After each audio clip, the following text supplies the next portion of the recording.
क्या हमें भारत से ये तवक्को थी कि भारत पानी नहीं छोड़ेगा? क्या हम भारत से ये तवक्को रख रहे थे कि भारत पानी की जगह फूलों के गुलदस्ते भेजेगा? इसको नहीं ये पता था या तो भारत पानी छोड़ेगा या भारत पानी बंद कर देगा। ये दो ही चीजें थी ना, तीसरी कोई चीज नहीं थी। हमने क्या बंदोबस्त किया? भारत इससे डबल पानी भी छोड़ सकता है। बात भारत की हम कर रहे हैं, हमने क्या बंदोबस्त किया? साजिश हुई है, ये असल में मैं इसको साजिश कहता हूं, साजिश हुई है पाकिस्तान के साथ। यहाँ सोचा है इसके बाद किस तरह निपटेंगे? सब्जी आपकी खत्म होगी, चावल आपका खत्म, फसलें आपके खत्म होगी, टूटे हुए घरों को किसने बनाना है? इन सब्जियों के लिए किसने करना है? इंडिया ने डैम से बना लिए, हम नहीं डैम बना सके।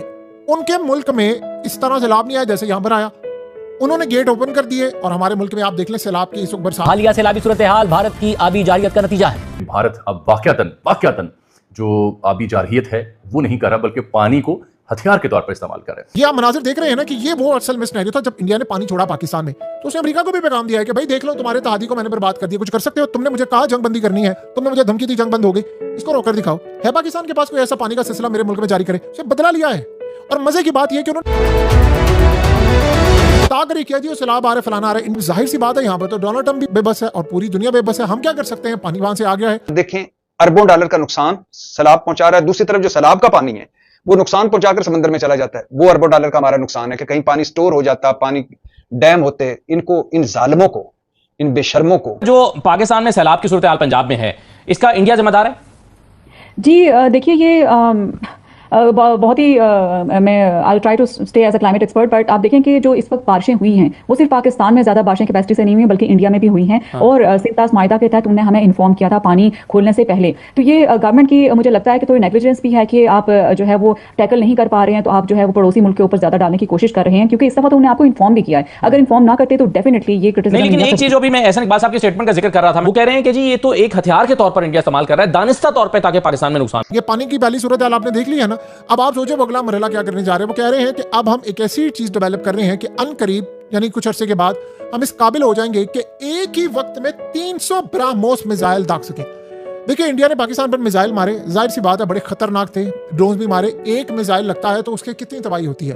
वो प्लान क्या कर रहे हैं कि पाकिस्तान पर एक साथ हम 300 मिसाइल मारेंगे, 300 जगहों पर, मुख्तलिफ जगहों पर, शहरों पर, और हम इतनी तबाही मचाएंगे कि कोई डिफेंस सिस्टम रोक नहीं पाएगा। ये उनका प्लान है। तो अब वो किस लिए कर रहे हैं? वो जाहिर सी बात है मोदी को दिखाने के लिए कर रहे हैं या किसी और को कर रहे हैं? वो जाहिर सी बात है अमेरिका को दिखाने के लिए भारत कर रहा है। बड़े पैमाने पे जो है वो सैलाब आया है, लेकिन पाकिस्तान के एक मिनिस्टर साहब हैं, उन्होंने ये कहा है कि ये पानी जो है वो भारत ने छोड़ा है और इसको वेपनाइज किया है। सैलाब की तबाहकारियां एक्सपेक्ट की जा रही हैं, जो पानी का बहाव और पानी की सतह है। पाकिस्तान ने पिछले 30 सालों में इस कदर शिद्दत के साथ पानी को आते हुए नहीं देखा। यानी अल्लाह ना करे तो ये एक बहुत बड़े सानहे में कन्वर्ट हो सकता है। कितनी बारिश हुई, कितनी मिलीमीटर बारिश हुई, डैम्स के अंदर जो सतह कितनी थी, कितनी हुई और किस मौके पर इसको रिलीज किया गया, इसका जायजा लेने के बाद ही ये बात देखी जा सकती है कि भारत ने अब भी जारहियत की या नहीं की। सबसे ज्यादा नुकसान फसलों को हुआ है।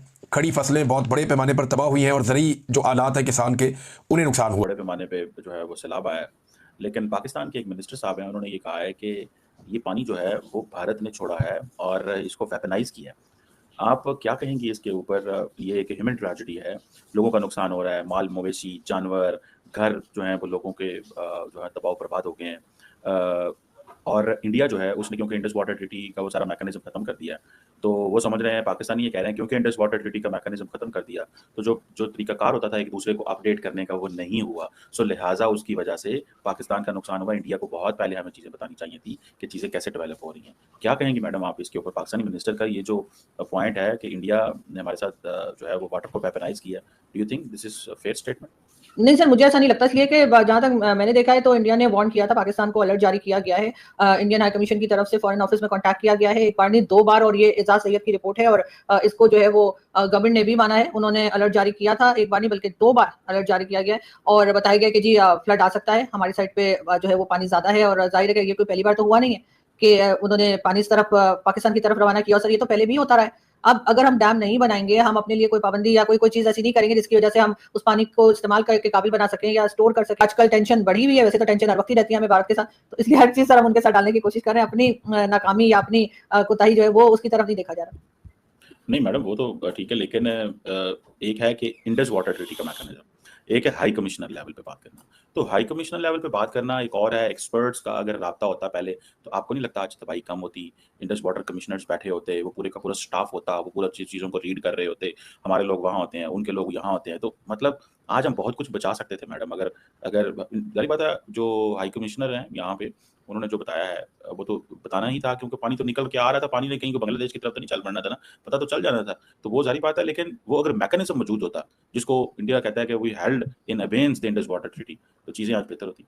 नहीं सर, देखिए अब जो ये लड़ाई हुई थी या जो अटैक्स हुए थे इंडिया पाकिस्तान के बीच में, वो ऑपरेशन सिंदूर या मार्का है, जो भी उसका नाम ले लीजिए, उसके बाद तो ये था कि दोनों कंट्रीज में क्योंकि बातचीत ही नहीं चल रही थी, तो पहले से कुछ मालूम होना, पहले से बताना तो शायद मुश्किल ही था, लेकिन उसके बावजूद उन्होंने जो है वो पाकिस्तान को इन्फॉर्म किया और पाकिस्तान फॉरेन ऑफिस से कॉन्टैक्ट किया गया। हमें क्या इससे पहले हमने नहीं देखा, हर साल पानी आता है भारत की तरफ से, बल्कि जिस वक्त उन्होंने कहा था कि हम पानी रोक देंगे, ये ऑपरेशन सिंदूर के बाद जो झगड़ा चल रहा था, और उन्होंने कहा था कि जी वही इंडस वाटर ट्रीटी की बात की थी, और उन्होंने कहा था हम पानी रोक देंगे, तो उस वक्त भी कई लोग कह रहे थे कि कैसे रोक देंगे, इसलिए कि अभी तो मानसून का सीजन आना है, अभी तो बारिशें होनी है, अभी तो उल्टा पानी यहाँ पे छोड़ दिया जाएगा, पानी को रोकेगा तो नहीं भारत। तो ये सब चीजें तो हमारे एक्सपर्ट्स जानते थे, तो क्यों कुछ नहीं किया, और अगर करते भी क्या, मुझे आप बताएं क्या कर लेते ये लोग। इतना पानी जब वहां से आएगा, तो आपने तो ना कोई डैम बनाए हैं, ना आपने कोई स्टोरेज के लिए कोई ऐसी चीज की है जिससे कि पानी को स्टोर किया जा सके।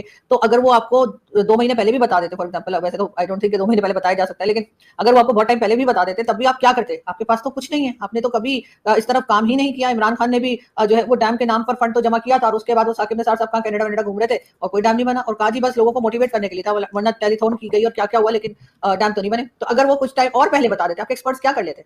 मतलब क्या किया जा सकता था?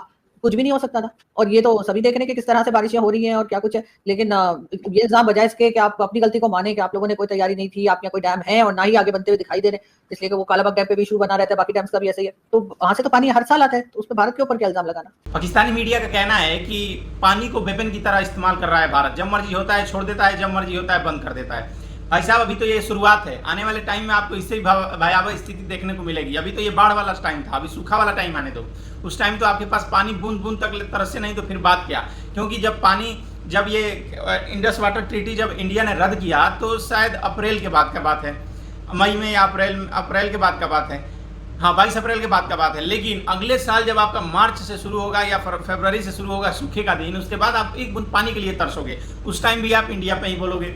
आपका कोई देश साथ नहीं देने वाला, चाहे अमेरिका हो जाए चाहे चाइना हो जाए, इस मामले में तो आपको कोई सपोर्ट नहीं मिलने वाला इंटरनेशनल कम्युनिटी से, और ना ही कोई बोलेगा तो भारत पे उसका प्रभाव पड़ेगा। जब ट्रंप के 50% टैरिफ का प्रभाव भारत पे नहीं पड़ा, तो आपके कहीं भी गुहार लगाओ कुछ नहीं होने वाला। जब तक आप अपनी आदत नहीं सुधारने वाले हो, आपको ऐसी छोटी मोटी डिजास्टर देखनी पड़ेगी, क्योंकि आपने ऐसे आदमी से पंगा लिया है जो आपकी पानी, ना ही आपको धोने का पानी मिलेगा, ना ही आपको पीने का पानी मिलेगा। तो अभी तो ये शुरुआत है, अभी तो ये ट्रेलर है, पिक्चर अभी बाकी है। अभी 2000 आप देखिए, अगर आप नहीं सुधरे तो आपके यहाँ सूखा और बाढ़ दोनों से ही तबाही मचने वाली है। तो कुल मिला के आप एक बार अपने तरफ देखिए। आप कह रहे हैं कि इंडिया वेपन की तरह इस्तेमाल कर रहा है वाटर को, पहली बात ये आपकी मानसिकता है, क्योंकि इंडिया पंजाब में भी तो बाढ़ आया है, वहाँ भी तो बारिश हुई है। आप मतलब आप देखिए तो हिमाचल प्रदेश से शुरू हुआ, हिमाचल प्रदेश क्या है कि वो हाइट पे है, उसके बाद पंजाब में पानी गया, पंजाब से सीधा पाकिस्तान में चला गया। अब ये पानी और बारिश और भूस्खलन इतना हुआ है पहाड़ों पे कि उसको कोई रोक भी तो नहीं सकता। नेचुरल डिजास्टर का मतलब क्या है? कैलिफोर्निया में बाढ़ आया भाई साहब, अमेरिका में ऐसे गाड़ी बह रहे हैं जैसे कि खिलौना हो।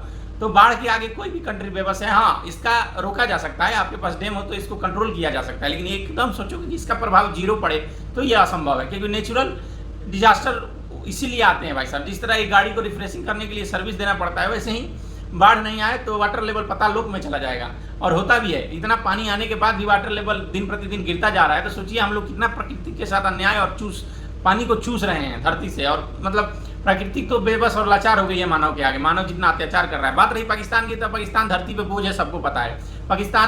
पूरा पाकिस्तान इकोनॉमी लोन और कर्जे पे चल रहा है, जहाँ पे कल जो बच्चा पैदा होगा उस पर भी कर्जा है। तो ऐसे देश की तरक्की तो ऊपर वाला ही कर सकता है, बाकी पाकिस्तानियों ने तो सरेंडर कर दिया है। जहाँ भी जाते हैं भीख मांगेंगे, कटोरा दिखाएंगे, नहीं कुछ मिलेगा तो वापस चले आएंगे। इनका देखिएगा तो आपको मतलब इकोनॉमी तो लोन पे कर्जा, देश पे कर्जा है, फिर भी ये लोग कहेंगे कि हमारे पास न्यूक्लियर है। भाई साहब, न्यूक्लियर को रोटी के साथ खाना शुरू कर दो, अंतिम पड़ाव आपके पास वही है। क्योंकि एक रोटी, अब पता नहीं सोशल मीडिया पे देख रहा था, एक रोटी 50 रुपए की है, वहाँ पे 50 रुपए की रोटी है एक। सोचिए, ये भी तो, ये अब खाओ न्यूक्लियर बम को रोटी के साथ मिला के खाओ। तो पाकिस्तान की स्थिति दिन प्रतिदिन बद से बदतर होती जा रही है, और आपको अभी तो ये बाढ़ की स्थिति में देखने को मिलेगा। अभी आने दो सूखे की स्थिति, ये लोग प्यास के मारे नहीं मरे तो फिर बात क्या, आप देख लेना। क्योंकि इंडिया सूखे में, खुद इंडिया के पास पानी नहीं हो पाता है, तो आपको कहाँ से देगा? तो कुल मिला के देखना, स्थिति पानी को लेके ही एक और युद्ध होने वाला है, और वो अंतिम और निर्णायक युद्ध होगा। दोस्तों कमेंट सेक्शन जरूर बताइए वीडियो कैसा लगा। चैनल पर आए तो चैनल को सब्सक्राइब करिए।